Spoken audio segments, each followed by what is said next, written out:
Langkah-langkah menjaga budaya etika masyarakat Malaysia. Etika merupakan salah satu cabang utama falsafah yang merangkumi kelakuan betul dan kehidupan baik. Budaya membawa maksud tingkah laku sosial dan norma yang terdapat dalam masyarakat manusia. Masyarakat terdiri daripada pelbagai kaum iaitu Melayu, Cina dan India.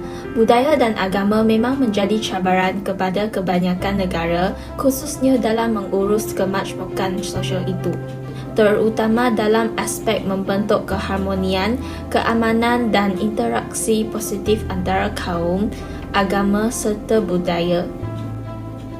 Jadi, sedikit sebanyak setiap individu bertanggungjawab untuk menjaga dan mengetahui serba sedikit tentang setiap etika dan budaya yang terdapat di Malaysia. Perkara yang perlu diingat apabila pergi ke tempat ibadat Indian. Pertama sekali, memakai seluar panjang. Memakai seluar pendek akan dianggap sebagai tidak menghormati Tuhan di kuil India. Kedua, menanggalkan kasut kita sebelum masuk ke tempat ibadat Indian. Hal ini kerana kasut tercemar dengan banyak benda najis, itu adalah tidak menghormati dewa.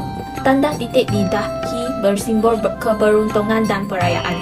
Orang India menggunakan sinabar untuk meletakkan titik yang berwarna di tengah dahi mereka. Ia mempunyai warna dan bentuk yang berbeza. Walaupun masing-masing ini mempunyai makna tersendiri, semua makna mewakili keberuntungan dan perayaan. Masuk titik di dahi dalam kemasyarakat India. For this one, yeah, This is Hindu symbol. Hindu symbol. Hindu symbol for red, the vibhuti. Do you have any Vibhuti. meaning? The meaning, that always on time, Always on time. always on time, go into down to burn, come from sambal, Sambal? then white, vibhuti. Budi. One time all will be dyed and will be burned. Reborn. Will be burned. Burn is that sambal, white ones. That's a symbol of vibhuti, white one. Reborn. And for this one, red? Red one for ladies. For ladies. Ladies. Married ladies. Oh, but Married. No, not married. All put in. Married ladies. Then begin put this one. Then put this one that side. Then inside the Trimangalyam. Put inside the chain. Dollar. You put it. This is a symbol of this. Bagi orang Melayu, mereka akan makan pakai tangan. Orang Melayu memegang makanan dengan tangan ketika makan. Jadi, pastikan anda mencuci tangan sebelum makan. Jika tidak, ia akan dianggap sebagai tidak sopan.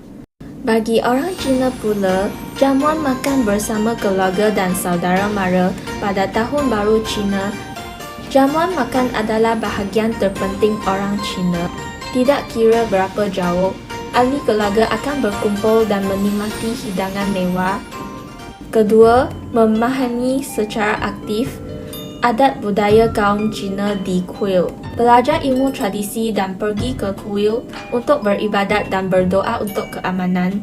Kami belajar bagaimana untuk meningkatkan cita rasa pelbagai budaya etnik dalam proses saling penyerapan, memahami pantang larang dan kegembiraan budaya, iaitu saling menghormati. Ketiga, melawat kuil untuk menyembah dan mempersembahkan kemenyan. Masa Tahun Baru Cina, sebagai tambahan kepada makan malam perjumpaan, adalah agak penting bagi orang Cina untuk pergi ke kuil untuk menawarkan kemenyan dan penyembahan. Membakar kemenyan adalah satu tabiat tradisi orang Cina. Perlakuan ini adalah sejenis kekaguman dan penghormatan kepada banyak Tuhan. Setiap orang akan meminta keamanan dan keberkatan daripada Tuhan. Seterusnya, masuk kuil dari pintu kanan, keluar kuil dari pintu kiri. Hal ini kerana melambangkan keamanan dan keberuntungan. Dan yang lebih penting, jangan memijak ampang, yang merupakan tindakan yang tidak sopan. Jadi, kita kena menjaga adat ini dan maklumkan kepada generasi yang akan datang. As parents, dia jaga dia punya believe sudah, itu saja sudah cukup. Tak ada masalah lain. I pun explore Chinese temple, Christian. Also part of myself is Christian also. Malay pun ada, so tak ada masalah. Kita satu Malaysia mah. So tak payah takut. You boleh explore. Tak ada orang kacau you mah. You masuk pun ada dia kata tak boleh masuk. Tak ada, Malaysia open country. So bagi saya tak ada masalah. Apa langkah-langkah boleh menjaga budaya? Kita menghargai privasi agama yang berbeda di satu negara ya, yang lebih banyak muslimnya, yang dimana ada beberapa agama selain muslim, ya kan, kita harus menghargai apapun itu acara yang ada, kayak gitu sih. Walaupun hanya terdapat 3 bangsa utama di Malaysia, tetapi masih ada lagi kaum yang lain seperti suku kaum di Sabah dan Sarawak. Contohnya, kaum Kadazan Dusun, Bajau dan Murut di Sabah. Jadi, sebagai rakyat Malaysia yang prihatin, kita perlu menjaga, mempelajari dan mengetahui etika dan budaya yang diamalkan oleh setiap kaum.